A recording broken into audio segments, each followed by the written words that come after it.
being a cosplayer can be tough. And you know what? Dealing with haters is much tougher in this kind of hobby. Cosplaying, whether we like it or not, is a form of expression. At tungkol dyan, ang ipapakita ngayon ng ating next icon. So you know what? Without further ado, here is our iCosplayer for today, Andrea Legaspi.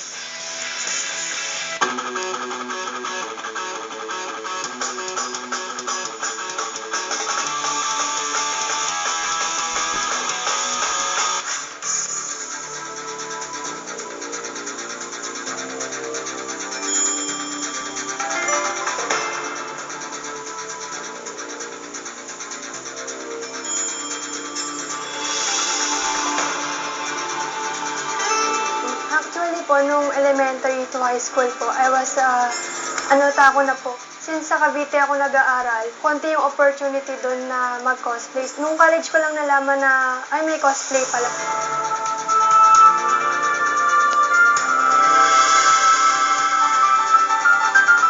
Yung kina-cosplay ko po is Tender Shell from Dream of Doll. Kaya ko po siya pinili kasi na-feel ko po yung pagka-innocent niya.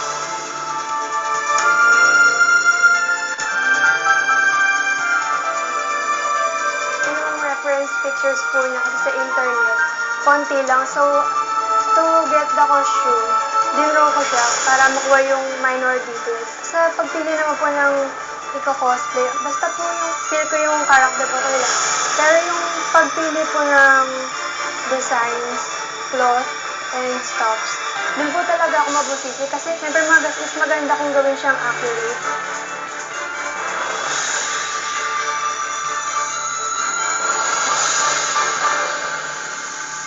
Thank you very much. Wow. Yung mga nakita ko siya, para siyang living doll. Yes. Ano bang name ng character na kina-cosplay mo? She is Tender Shell from Dream of Doll, a ball-jointed doll po. Oh, bakit siya yung pinili mong i-cosplay? Kasi I always joke my friends na sabi ko magmamadre ako. And I like the doll din. I decided na cosplay na lang siya. So I can play with the character din. Oh, actually, kanina ko pa tinitingnan yung mga little details niya, like yung mga diamond sa head, tapos yung mga ano sa neck, even the cross. Napakaganda. Ikaw ba pumili niyan? Yes po. Yung materials po, ako po talaga naghanap. Kasi mahirap siya kasi magpagawa ng ganito. So, naghalungkat na lang ako sa mga places like Divisoria para maghanap ng materials. Ano nga, pag meron ka mga ganyang klaseng accessories, you really have to make search sa mga Divisoria, which is not easy kasi alam mo naman ang Divisoria, para It's really wide. Oo, it's really wide, tapos matao. Pero natutuwa naman ako sa mga cosplayers, talaga ang tiyaga nilang maghanap ng mga ganyang klase accessories. Isa pang note kasi pag cosplayer ka, kailangan kasi you always think of the price din. Kasi hindi cheap ang pagko-cosplay. How much inabot ng costume mo na iyan? The costume po itself is mga around 1.5 po. Then the wig is 1.4 and lens is 500. Kita mo, for a student kasi, di ba napaka-expensive ng cosplay, but you always have to make amends na mahahanap mo yung, Yes. yung mga gamit na yan. So cosplay is really expensive and it's an investment talaga. Pero ano naman, in fairness naman, kung resourceful ka lang, creative ka, mapapamura mo ang isang costume. Ikaw medyo nakakatipid ka dun eh. Yes po. Alam mo, I like yung hair niya kasi akala ko tunay, pero wig pala. Yes Wig po. yan? Yes, Wow. it's a wig. Oh, wow! Pwede mag-request, can you turn around? Kita mo, haba ng buhok. Kanina na-notice ko, parang madre siya, pero parang sexy na madre. Yeah, Tingnan mo. Talagang no, I think it's yun talaga yung character. Pero paano mo nalalaman yung story ng character? Sa website po, meron po silang nakapost doon. So, kung pipili po kayo ng doll, parang meron din po siyang essence. Kunyari, innocent doll po, ganun. So, kung mag-cosplay ka, pinipili mo yung character na malapit sa personality mo or gusto mo lang talaga siya? Siyempre yung mas malapit sa personality mo kasi madali siya i-portray. Cosplay really brings out a lot. And I'm really glad na ito yung bring out sa'yo ng character na ito. Tapos I'm really happy na makita ka na nag-e-effort ka talaga para sa cosplay mo. Ikaw, if may tip ka sa mga cosplayers, ano may bibigay mo? Continue to do what they enjoy lang po. Kasi po, sa cosplay community, meron din hindi magagandang things. So, no matter what they hear, go lang kasi kung gusto nila yun, gusto nila yun. Bakit? May nagsabi ba sa'yo ng negative?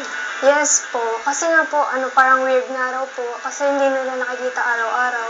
Alam mo, yan yun eh, parang very natural yan sa mga tao. Pag different ang hobby nila kaysa doon sa'yo, parang, oh, ba't ganyan, weirdo, pare, di ba? You have to understand them, di ba?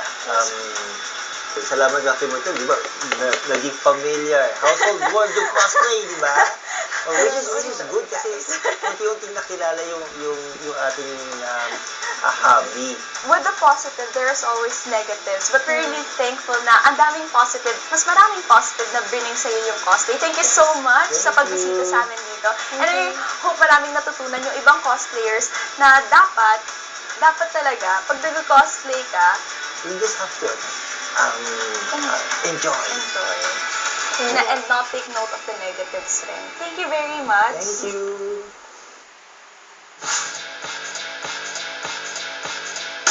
I'm trying not to be shy na po. Mahirap po talagang iwasan. Pero dahil po sa sinabi nila, I'll try my best po. Thank you po sa Hero TV for giving me this opportunity po to tell other people about cosplay po. Pag may narinig na lang pong negative comments, take it as a challenge na lang po. And continue cosplaying if you enjoy it. Hi! Alam, mahihain nga talaga. Nahiya din ako. Joke lang. Hi! Kamusta naman? Mabuti, medyo kabado. Ayun, dyan sa costume mo na yan, may gusto ka bang i-improve? Actually, the wig, kasi nagkamali ako ng gupit sa kanya. Ah, talaga? Ano ba dapat itsura niya? Alright. Ba't magaling din pala tayo magupit ng wig? Yeah, tama. Oh, meron ka bang ma-share sa mga cosplayers na nanonood ngayon? Kung masaya sila sa ginagawa nila, go lang. Kasi it's a good hobby rin to be with friends. Ikaw ba, Sir Guy, na-experience mo na bang binabasta? Hanggang ngayon. Of course, kung maraming taong nagkakagusto sa'yo, marami rin yung nagagalit sa'yo. Sabi nga ng marami, you cannot please everybody. Yes. Pero you have to look at it as sa positive way. Consider mo rin, tapos so that you will learn more para maging strong ka. Very nice. Alam mo, Kaki, that's very true. You cannot please everybody. Totoo yan, lalo na dito sa field na to. They are doing this to express themselves and do what they love best and what they do best, being a character. Anyway, mga ka-hero, may natutunan kayo again today with our Icon Fair. Yes, at may mga natitira pa tayong cosplayers. Na ha, talaga naman kabang-abang. At ready na silang sumabak sa ating panel. Kaya stay tuned and abangan ang mga susunod na cosplayers dito lang sa My